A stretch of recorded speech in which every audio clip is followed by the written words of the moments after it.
Russia has made its fastest gain since the first weeks of the war amid claims it has mustered a record force of over 500,000 men as it launches what appears to be the first stage of its summer offensive. Kharkiv again, this is the scene again. We're in Kharkiv again. My name is Jerome Starkey, defence editor at The Sun newspaper, and this is Frontline, your weekly roundup of the most important news from the war in Ukraine. Russia's President Vladimir Putin is in China meeting Xi Jinping, and a European leader has been gunned down in the streets. Slovakia's Prime Minister Robert Fico is fighting for his life after being shot in the stomach. But we're going to start today with the reports from Ukraine of the Kharkiv offensive on the northeastern front. Russian forces have advanced at least 5 miles into Ukrainian territory over the space of a week. That is unusually fast. This has been a war of slogging, grinding offensives at the cost of huge numbers in terms of men and materiel. But this offensive has made fast gains for Russia.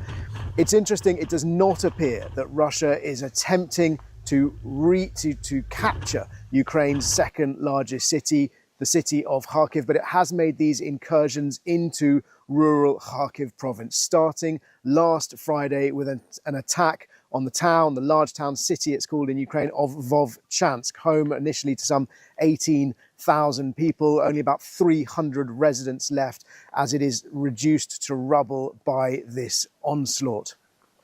The Institute for the Study of War has suggested that Russia's ambition appears to be to create a buffer zone. Territories of Kharkiv and Belgorod are adjoining. The city, the edge of the city of Kharkiv is only 15 miles from the Russian border, and both sides have long been able to fire across that border at positions either side. Nonetheless, the Institute for Study of War is suggesting Russia may be trying to push Ukraine's forces back. It would also appear that while this is not an attempt to take Kharkiv city, it is clearly an attempt to stretch and pin down Ukraine's already overstretched defenders, to draw reserves to this new front on the northeast of the line of contact, potentially drawing troops away from the Donbass, which appears to continue to be Russia's main effort, around places like Bakhmut and now Chaziv Yar, around Avdiivka, both those towns which Russia captured over the course of the last year at huge cost, and where Russia continues to try and grind forward. Suggestions from the Rusi think tank that this is the opening stage of Russia's long-expected summer offensive, and we might also expect to see more skirmishing on the south-central front of Zaporizhia, possibly also in Kherson. But again, those fights likely to be attempts to pin down, draw and distract Ukraine's defenders to allow Russia to put more pressure on in the east in the Donbass. We've heard from General Kirilo Budanov, the head of Ukraine's GUR military intelligence, who said that they have no more reserves to commit. Slightly desperate situation in Ukraine. The National Security Council estimated that some 30,000 Russian troops are currently involved in this offensive, with another 50,000 sitting in reserve in Russian Belgorod province, threatening both Kharkiv and neighbouring Sumy, again keeping Ukraine's forces pinned down. President Zelensky has cancelled all foreign trips in order to be there, in order to monitor the situation across this Kharkiv offensive. But the suggestion more recently, in recent hours from Ukraine, is that the pace of that Russian advance has slowed. The front line is again stabilizing. Ukrainian forces, we understand, have fallen back to new positions. There are reports, unconfirmed reports I picked up this week, that perhaps this was an opportunist attack by Russia. Whilst Ukraine has long been tracking the build-up of Russian forces in Belgorod, perhaps long expected an attack in that area. Of course, the exact timing and exact location was still something of a surprise, and there's a suggestion that perhaps Russian forces may have seen a rotation or a gap in the front line in Ukrainian strength and exploited that. When they launched the attack, it came in force, whilst the troops were operating in small numbers, in small assault squads. They were backed by a massive bombardment of rockets and air-launched glide bombs. The first stage of the Russian attack came around Vovchansk, the second element some 20 miles to the west, directly north of Kharkiv, around the town of Liptsi. Those positions appear to be, that offensive appears to be slowing down, but worth keeping an eye on that, and we will keep you updated on how that Russian offensive moves and whether or not it leads to any sort of secondary attacks further east in the Donbass. The other things we want to talk about today: Russia's President Putin's visit to China. Now, this is at least his third visit to China, and of course, since the war started, and of course, he went there just before invading Ukraine, when President Xi and Putin described a friendship with no limits. Now, there are two things I suspect Vladimir Putin is trying to get out of this relationship with China. The first is prestige. Vladimir Putin does not have many allies, and he certainly has no allies as powerful as President Xi. He is his most significant supporter, and the fact that Beijing is willing to welcome Vladimir Putin is a coup for Russia. It is symbolic, and the fact that Beijing is continuing to stand with Russia will give Moscow some succor as the rest of the world lines up against him and on the side of Ukraine. But more importantly, perhaps, than just the theatrics and the symbology of this visit is what it might mean in terms of material support for Russia's war. We know that Russia has ramped up its war economy in a really urgent, some might say desperate bid to resource its forces on the front line. And Russia has also been looking around the world, as Ukraine has, to see where it can source crucially more ammunition. And from Iran, we've seen it trying to source and successfully sourcing those long-range kamikaze drones. Now, China, as far as I understand, has so far not provided weapons that will tip the balance. That's according to briefings from Western officials, but it has been providing parts and it has been providing some ammunition. That will be key to Vladimir Putin. He will be desperate to keep that tap turned on. Of course, Russia's other sources of ammunition have been North Korea and Iran.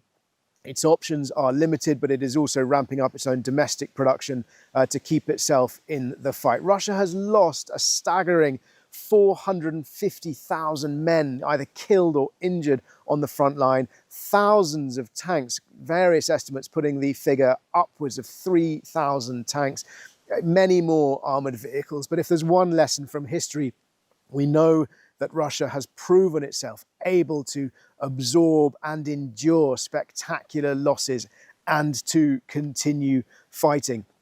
But without bullets, without ammunition, then those forces on the front line will be vulnerable. And that vulnerability is something Ukraine has experienced. It is something Russia is trying to avoid. That is why Vladimir Putin is in Beijing. And we're going to come back now to the ongoing story of the assassination attempt of Prime Minister Robert Fico in Slovakia. He was gunned down in the town of Handlova, northeast of the capital Bratislava, after finishing a government meeting, a government away day, and he was out and about on the streets, meeting the crowd, shaking hands, when somebody lunged forward with a pistol, we understand, and shot him repeatedly in the stomach. He was airlifted to hospital.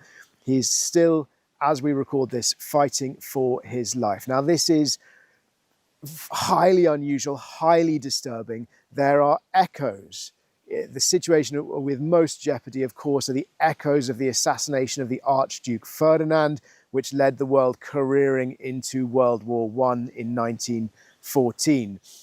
This is different, but nonetheless a moment fraught with jeopardy because we still don't understand who, or rather the motivations. We don't understand the motivations of the would-be assassin. We still can't say whether or not Robert Fico is going to survive. There are some suggestions that the man who's been arrested had been a member of a pro-Russian group within Slovakia, which is surprising because Robert Fico was also an ardently pro-Russian prime minister.